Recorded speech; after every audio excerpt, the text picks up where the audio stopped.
अगर आप जेआरबी की तैयारी कर रहे हो तो आपके लिए ये वीडियो बहुत इंपॉर्टेंट होने वाली है, क्योंकि इस वीडियो में हम बात करने वाले हैं जेआरबी के सबसे डिफिकल्ट एग्जाम को क्लियर करने के बारे में। And this is 7 days challenge for the जेआरबी accounting and financial management for bankers. खास करके जो नॉन कॉमर्स बैकग्राउंड के स्टूडेंट्स हैं उनके लिए एएफएम का एग्जाम एक बहुत बड़ी चुनौती पेश करता है। And let me tell you, I am also a non commerce background student. और जब मैंने अपना एएफएम का एग्जाम क्लियर किया था back in 2016, it was a huge challenge to me also, but over the years I practised over accounting and हमने निकाले ऐसे तरीके जिसके साथ एएफएम का तरीका कोई भी पर्सन क्लियर कर सकता है श्योर शॉर्ट तरीके से 100% सक्सेस रेट के साथ, अगर वो स्ट्रेटेजी को फॉलो करता है तो। सो मेक श्योर कि वीडियो को एंड तक जरूर गो थ्रू करें। और ये जो टिप्स ट्रिक्स मैं आपको बताने वाला हूं, ये कोई शॉर्टकट नहीं है, बट ये एक जेन्युइन वे आउट है जिसके साथ आप अपनी प्रिपरेशन को यकीनी बना सकते हो एंड 60+ मार्क्स स्कोर कर सकते हो एएफएम के एग्जाम में, वो भी मिनिमम टू मिनिमम सिलेबस को कवर करते हुए। मेरा नाम है आशीष, मैं आपके लिए जेआरबी सीआरबी बैंक प्रमोशन के कोर्सेज लेकर के आता हूं। If you want the जेआरबी PDFs, videos, case study videos and everything,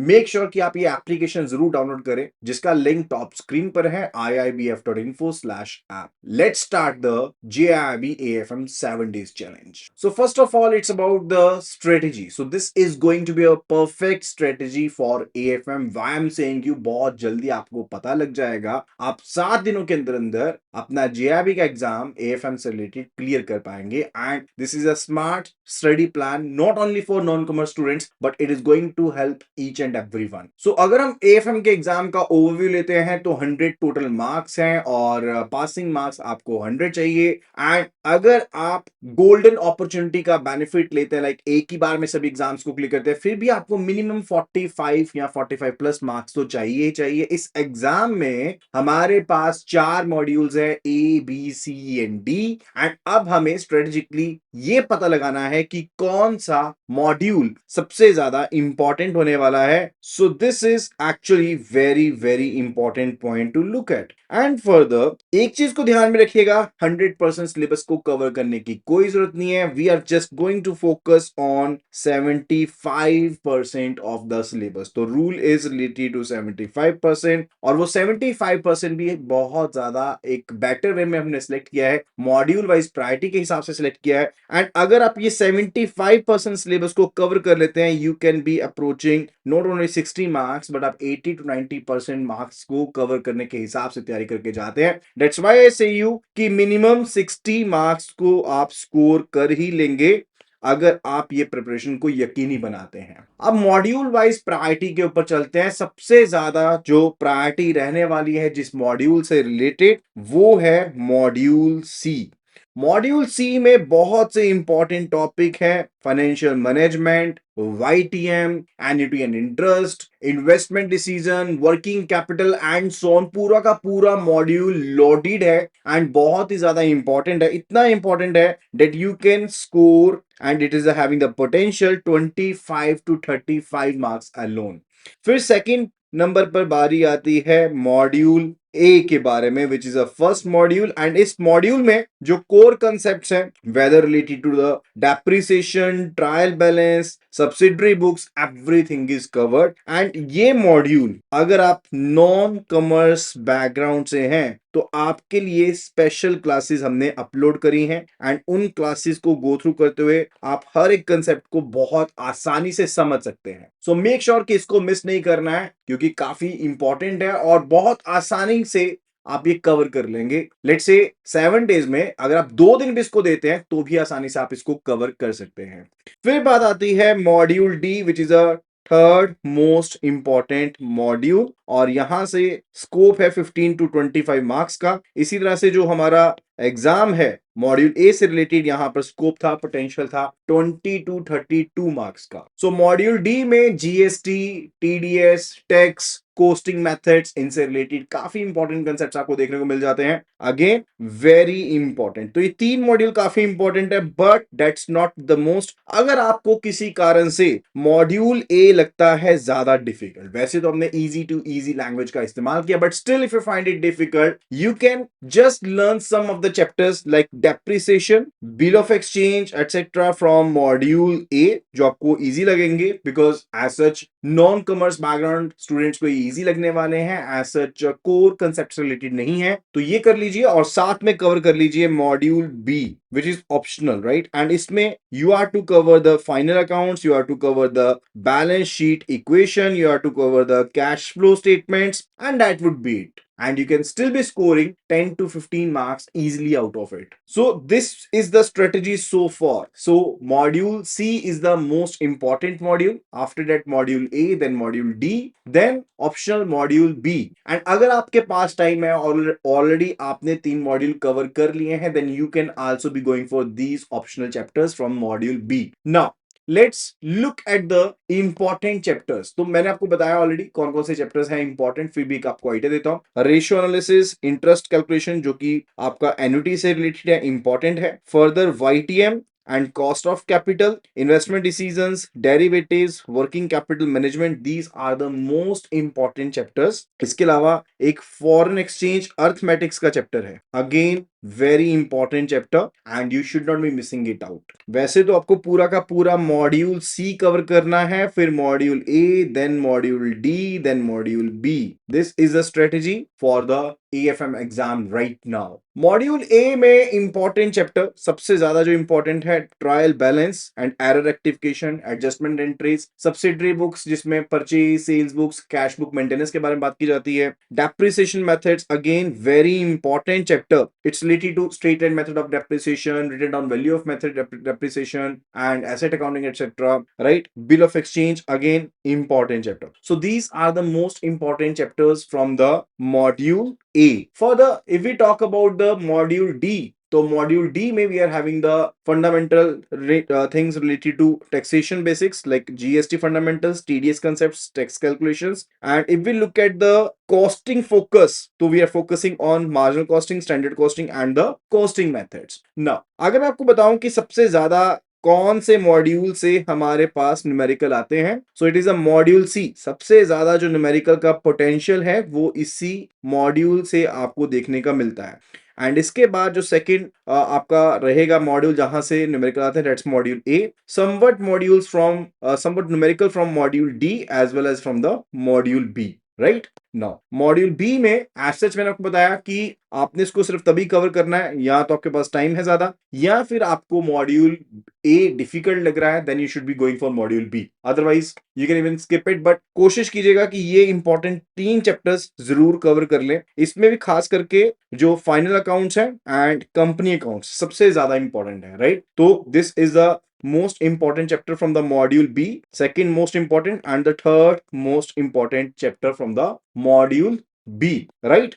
Further expected marks distribution. Now see, module C में से आपको सबसे ज्यादा मार्क्स मिल सकते हैं 30 मार्क्स तक, एंड 26 मार्क्स तक आपको मिल सकते हैं मॉड्यूल ए से, मॉड्यूल डी से 12 मार्क्स तक, और मॉड्यूल बी से 15 मार्क्स तक। तो ये एक मैंने आपको विंडो दिया था, एक सिंगल पॉइंटर सिस्टम नहीं है, आप उस विंडो को देख सकते हैं कि आपको किस रेंज में मार्क्स मिल सकते हैं from the different modules. And ये जो डाटा है, this is based on 4 to 5 years analysis of the previous years. Now further let's have a look at the numerical pattern. I already told you, module जो सी है इसमें 48%, यानी कि अगर मान लो कि 100 न्यूमेरिकल हैं तो 100 में से 48 न्यूमेरिकल होंगे मॉड्यूल सी में से, जो आपको एग्जाम में देखने को मिल जाएंगे लगभग, और मॉड्यूल ए में रहेंगे लगभग 32 न्यूमेरिकल, मॉड्यूल डी से रहेंगे लगभग 15 न्यूमेरिकल, एंड मॉड्यूल बी से रहेंगे 5 न्यूमेरिकल, अगर आप एक परसेंटेज 100 का लेकर के चलते हैं, एंड दीज में वेरी, राइट। बट एक आइडिया आपको दे दिया कि सबसे ज्यादा जो न्यूमेरिकल आपको देखने को मिलेंगे वो देखने को मिलते हैं मॉड्यूल सी से, राइट। एंड ये इंपॉर्टेंट एंड इजी न्यूमेरिकल है। It may be related to YTM, it may be related to interest, it may be related to working capital management, it may be related to foreign exchange arithmetic, right. And इसी तरह से module A की बात करें तो यहां पर numerical depreciation से रिलेटेड हो सकते हैं, बिल ऑफ एक्सचेंज से रिलेटेड न्यूमेरिकल हो सकता है, या फिर ट्रायल बैलेंस एरर से हो सकता है, सब्सिडरी बुक्स से हो सकता है, related to error rectification and all. And if we talk about the module D तो यहां पर TDS, tax, GST, costing methods, standard costing, इनसे रिलेटेड न्यूमेरिकल आपको देखने को मिल सकते हैं। Now the point is how this 75% coverage works. See, मैंने आपको ऑलरेडी बताया था, हमेशा यही रहता है कि इंपॉर्टेंट चैप्टर्स फ्रीक्वेंटली आपको देखने को मिलते हैं एग्जाम टाइम में, और हायर वेटेज उनका रहता है, ये रेपिटेटिव रहता है। सो इससे आपका टाइम एफिशिएंसी बढ़ता है, आप ज्यादा फोकस कर पाते हैं, मैक्सिमम कवरेज कर पाते हैं। एज आई टोल्ड यू कि स्ट्रेटेजिकली अगर आप 75% सिलेबस भी कवर कर रहे थे, it will be covering 80 to 90% of the actual exam marks, which is going to be bombastic. It is going to help you a lot, right? Now the main thing is that you must be focusing upon consistency. That is the key to success. Daily basis पर कुछ ना कुछ study जरूर करना है। I know the schedule is difficult, जल्दी से achieve करना पॉसिबल नहीं होता है चीजों को, लेकिन you have to study consistently, and that's related to आपको कम से कम 1 आवर देना है, 1 hour in the morning, 1 hour in the evening, आपको कम से कम स्पेंड करना है 7 डेज के लिए, एंड फोकस रखना है। मैं भी आपको स्ट्रेटेजी भी बताऊंगा कि किस तरह से आपने फोकस रखना है। एंड ये जो फोकस है, आप बुक से भी प्रिपरेशन कर सकते हैं, लेकिन 7 डेज के लिए you are to focus on the study material that we are providing, because it's going to be comprehensive material. I am not saying that others are not providing the material, but I'm saying what we provide, we do provide as per the exams, we do provide as per the syllabus, we do provide as per the latest trends, right? So इसमें आपको full course videos, chapter wise previous questions, mock test, mega test, PDF notes, case study video, सब कुछ मिलने वाला है। And आपको जो चीजों के ऊपर फोकस करना है वो मैं आपको सबसे पहले बता दे रहा हूं। आपको फोकस करना है जो चैप्टर वाइज कंसेप्चुअल वीडियोस होती हैं, सबसे पहले आपको इन वीडियोस को गो थ्रू करना है, 1 by 1 उनको गो थ्रू कीजिए। उसके बाद साइड बाय साइड आप उनको रिवाइज कर सकते हैं पीडीएफ के थ्रू। एंड इसके अलावा आपको फोकस करना है जो हमारे मेमोरी रिकॉल्ड क्वेश्चंस है। एंड मजे की बात ये है कि ये आपको memory recalled question chapter wise questions के फॉर्मेट पे मिल जाते हैं। सो मेक श्योर कि आप इनको जरूर गो थ्रू करेंगे, राइट। अब बात आती है 7 डे का प्लान क्या रहेगा। तो पहले 3 दिन हमारे स्पेंड होने वाले हैं मॉड्यूल सी से related. You can be covering the different chapters related to it. Module C में रेशियो एनालिसिस भी है, इंटरेस्ट एन्युटी भी है, वाईटीएम भी है, कॉस्ट ऑफ कैपिटल भी है, इन्वेस्टमेंट डिसीजन भी है, लीजिंग हायरिंग भी है, एंड वर्किंग कैपिटल भी है। तो उनका मैंने एक आपको बताया हुआ कि किस हिसाब से आपका ब्रेक इवन है, एंड आप इसके हिसाब से मॉड्यूल सी को कवर करेंगे फर्स्ट डे से लेकर के डे 3 के बीच में। This is for the first 3 days. And उसके बाद जो 2 दिन है वो आपको स्पेंड करने हैं मॉड्यूल ए के ऊपर, यानी कि day number 4 and day number 5 you need to spend on module A. And further module जो आपका डी रहने वाला है उसे आप एक दिन में कवर कर लेंगे ऑन द डे नंबर 6, या फिर डे नंबर 6 एंड 6.5 तक आप इसको कह सकते हैं। And half day you can keeping for the final preparation, and that is just going to be sufficient for clearing the AFM exam. So this is day 6.5 to 7 for the final preparation. अब side by side जो आपको PDF मिल रही है, ये PDF printable भी हैं, आप आसानी से इनका प्रिंट लीजिएगा और इनको एक्सेस कर सकते हैं, और डेफिनेटली अपनी प्रिपरेशन को यकीनी बना सकते हैं। Now the videos and the mock test are going to help you a lot. Videos को 2 घंटे मिनिमम आपको गो थ्रू करना है। आप अपने मिस्टेक्स को एनालाइज जरूर करें, इसीलिए ये मिस्टेक एनालिसिस कहां से होगा, this will be through the mock test और the chapter wise test, right. Formula revision करने के लिए you can be creating a cheat sheet for you. So I recommend कि आप एक चीट शीट जरूर क्रिएट करें related to all the formulas. जो भी आप एनकाउंटर करेंगे वो सभी फॉर्मूलाज को आप कहीं लिखते जाइएगा, और एग्जाम वाले दिन या एग्जाम से एक दिन पहले सुबह या एग्जाम वाले दिन आप उसको रिवाइज जरूर कीजिए, ठीक है। तो वो रिवीजन जो होना चाहिए वो लाइट रिवीजन होना चाहिए, and further that will boost your confidence to clear the exam. And यहां पर कुछ एक स्पेशल टिप्स एंड ट्रिक्स हैं for the non commerce students. See, non commerce students को फोकस न्यूमेरिकल के ऊपर रखना है, लेकिन न्यूमेरिकल से ज्यादा फोकस जो है वो आपको शिफ्ट करना है थ्योरी की तरफ। थ्योरी जितना स्ट्रांग रहेगा, न्यूमेरिकल ऑटोमेटिकली उतने ज्यादा रीइंफोर्स हो जाएंगे। So you are to focus, and साथ के साथ स्टडी मटेरियल जो भी है वहां पर मैंने हर एक जगह पर आपको एग्जांपल्स दी हैं, तो उनके थ्रू आप उनको याद रखने की कोशिश करें। जो फॉर्मूलाज हैं, जो चीट शीट का मैंने आपको बताया है, वो चीट शीट आपके लिए मस्ट होने वाली है। एंड फर्दर आपको सबसे पहले मैंने इसीलिए बताया था कि जो चैप्टर वाइज आपकी कंसेप्चुअल वीडियोस हैं वो सबसे पहले गो थ्रू करेंगे। वो वीडियोस काफी इंपॉर्टेंट रहेंगी, तो वो वीडियोस को सबसे पहले गो थ्रू करना है। Then after that you need to follow the questions. पहले ही क्वेश्चंस पर जंप ना कीजिएगा। अगर क्वेश्चंस भी हो जाते हैं, you can be jumping toward the case studies, because case study again going to help you a lot. Further short video sessions हैं, लेसंस हैं, डेली बेसिस पर हम अपने चैनल पर पोस्ट करते हैं। So you can be subscribing the channel right now, because अभी के लिए अगर आप स्टार्ट कर रहे हैं तो आपके पास कुछ एक लगभग 25 डेज का आसपास का टाइम है। In between we are having the festivals also, so it's going to help you a lot, right. Further single reference sheet आपके पास होना जरूरी है। उसके लिए आप you need to follow the PDF. तो पीडीएफ को तो आप डेफिनेटली प्रिंट कीजिएगा जरूर, और रिवीजन के लिए अपने पास रखिएगा। कम्यूट में हो, बैंक के लिए आते जाते, तब भी आप रिवीजन कर सकते हैं। So it's up to you that how you spend time well. So लेकिन ये स्ट्रेटेजी जो है नीट एंड क्लीन स्ट्रेटेजी है, and definitely it's not impossible, it is very much possible to clear the AFM exam in just 7 days. We are having the thousands of examples of the students who are with us for the past 6 to 7 years who have cleared their exam. So make sure कि आप अपनी study को यकीनी बनाए learning session के साथ, and definitely आप clear कर सकते हैं एग्जाम को। So that was all about the learning session.